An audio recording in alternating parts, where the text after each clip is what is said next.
नमस्कार विद्यार्थियों, आज आप सभी का इतिहास के कालांश में स्वागत है। आज हम इतिहास के अंतर्गत पाठ 1 भारतीय उपमहाद्वीप और इतिहास इस पाठ के बारे में हम जानकारी प्राप्त करेंगे। भारतीय उपमहाद्वीप और इतिहास का पहला मुद्दा हम देखेंगे, इतिहास का निर्माण किस प्रकार होता है और भौगोलिक विशेषताएं। तो इतिहास का निर्माण करने में कौन कौन सी भौगोलिक विशेषताएं जो हैं सहयोगी होती हैं, इसके बारे में हम देखेंगे। आप सभी ने कक्षा 5वीं में परिसर अध्ययन भाग 2 जो है वो पढ़ा है। तो उसमें आपने देखा था कि आदिमानव जो हैं उनका विकास किस प्रकार हुआ, कैसे वो शुरुआत में अकेले पूरे जंगल में घूमते रहते थे, फिर वो धीरे धीरे समूह में रहना शुरू किए, फिर उन्हें आग जलाने आया, खेती करने आया, तो वो एक जगह पर घर बनाकर रहने लगे। जब वे एक जगह पर घर बनाकर रहने लगे तो अपनी सुरक्षा के लिए बड़े बड़े दीवार बनाए थे और लोग जो हैं आदिमानव जो थे वो एक दूसरे की सहायता भी करना सीख गए थे। तो इस प्रकार जो मनुष्य था उसका विकास होने लगा था, मानव सभ्यता जो है वो हमारे सामने आई थी। तो आदिमानव जो हैं मनुष्य के रूप में धीरे धीरे परिवर्तित हुए, उन्होंने समाज में रहना सीखा। तो हम सबसे पहले देखेंगे कि इतिहास किसे कहते हैं। मानवीय संस्कृति की विकास यात्रा में घटित सभी प्रकार की भूतकालीन घटनाओं के क्रमबद्ध तथ्यों की प्रस्तुति को इतिहास कहते हैं।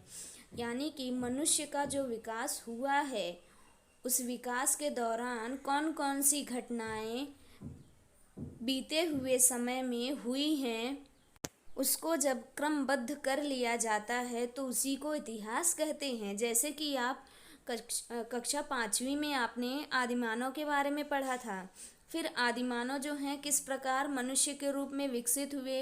अब हम इस साल क्या पढ़ेंगे कि किस प्रकार आने वाले समय में जो मनुष्य थे वो किस प्रकार अपना विकास किए, इसके बारे में हम पढ़ेंगे। मतलब आदिमानव जो है प्राचीन समय के थे, उसके बाद का जो समय है उसके बारे में पढ़ेंगे।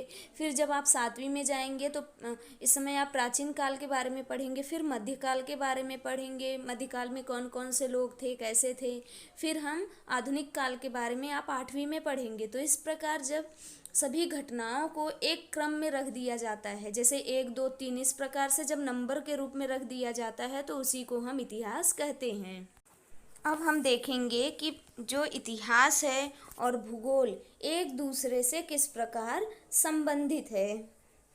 अगर हम कहीं पर रहने जाते हैं तो हम क्या देखते हैं, सबसे पहले पानी है या नहीं है, वहाँ की ज़मीन कैसी है, वहाँ पर हमें खाने के लिए सामान मिलेगा या नहीं। तो इस प्रकार ये जो पानी है, ज़मीन है, जो हमें खाने के लिए खाद्य पदार्थ हैं, ये सभी हमें कहाँ से मिलते हैं, भूगोल से संबंधित हैं ये सभी चीज़ें, पानी, ज़मीन वगैरह।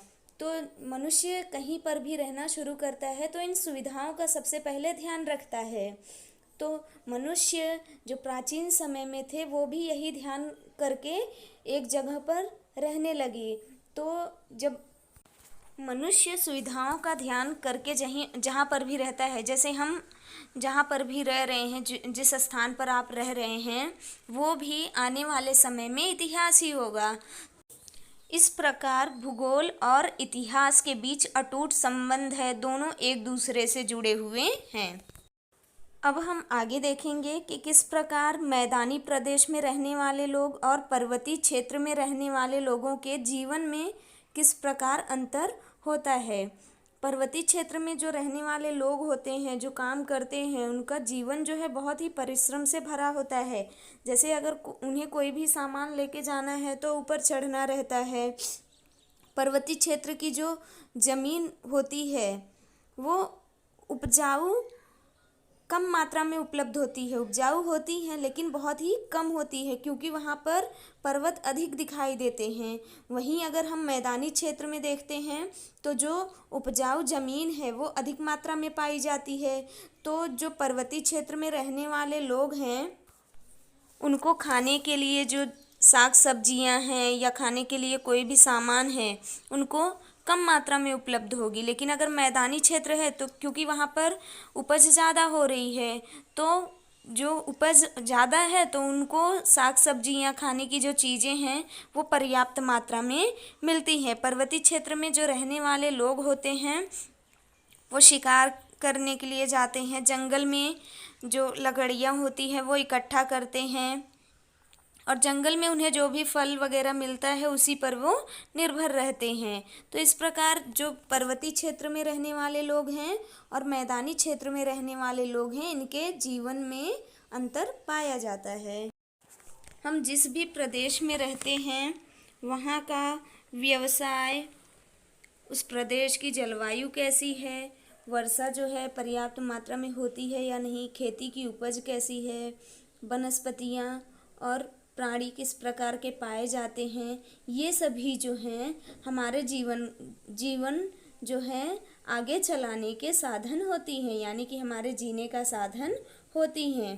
तो जहाँ जिस भी प्रदेश में हमें ये सभी विशेषताएं मिलती है वहाँ पर मनुष्य जो है अधिक समय तक अपनी बस्ती बनाकर रहने लगता है। जैसे आप यहाँ पर महाराष्ट्र में रह रहे हैं तो यहाँ पे अगर आपको पूरी सुविधाएं मिल रही हैं तो आप रह रहे हैं, लेकिन अगर कोई भी सुविधा, मान लीजिए पानी नहीं है, व्यवसाय नहीं है, नौकरी नहीं है, या जलवायु में परिवर्तन हुआ, खेती की उपज नहीं है, खाने के लिए जो सामान है वो पर्याप्त मात्रा में उपलब्ध नहीं है, तो मनुष्य क्या करता है, वो कहीं और जाकर अपनी बस्ती बसा लेता है।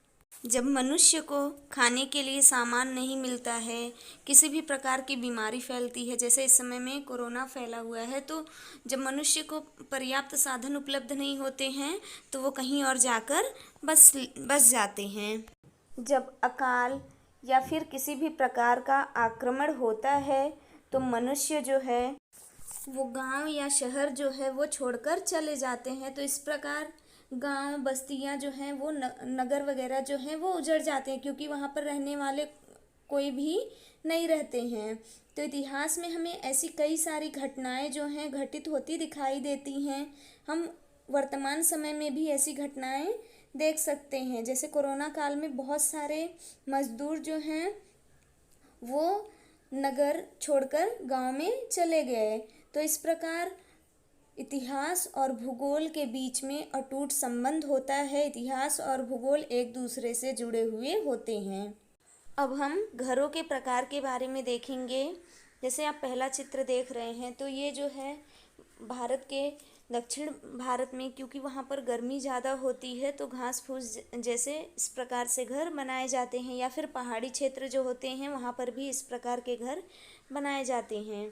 दूसरा जो है इस प्रकार का जो घर है राजस्थान में हमें देखने के लिए मिलता है, क्योंकि वहाँ पर गर्मी बहुत ज़्यादा होती है, तो जब घास फूस के घर बनाए जाते हैं तो वो थोड़ी ठंडक भी होती है, और जो खिड़कियाँ होती हैं वहाँ पर बहुत ही छोटी होती हैं या ना के बराबर होती है, क्योंकि जब हवा चलती है तो धूल जो है उनके घर में भर जाते हैं।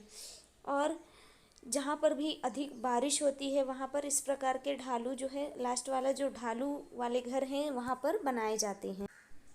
अगर हम शहर में देखते हैं, चाहे वो मुंबई हो या दिल्ली, वहाँ पर जो चित्र दिखाई दे रहा है इस प्रकार के घर जो हैं दिखाई देते हैं। बहुमंजिला इमारतें होती हैं जिसमें कई सारे फ्लोर होते हैं, क्योंकि यहाँ पर जनसंख्या अधिक होती है और जो ज़मीन है वो कम रहती है, तो इसके लिए इस प्रकार के घर बनाए जाते हैं।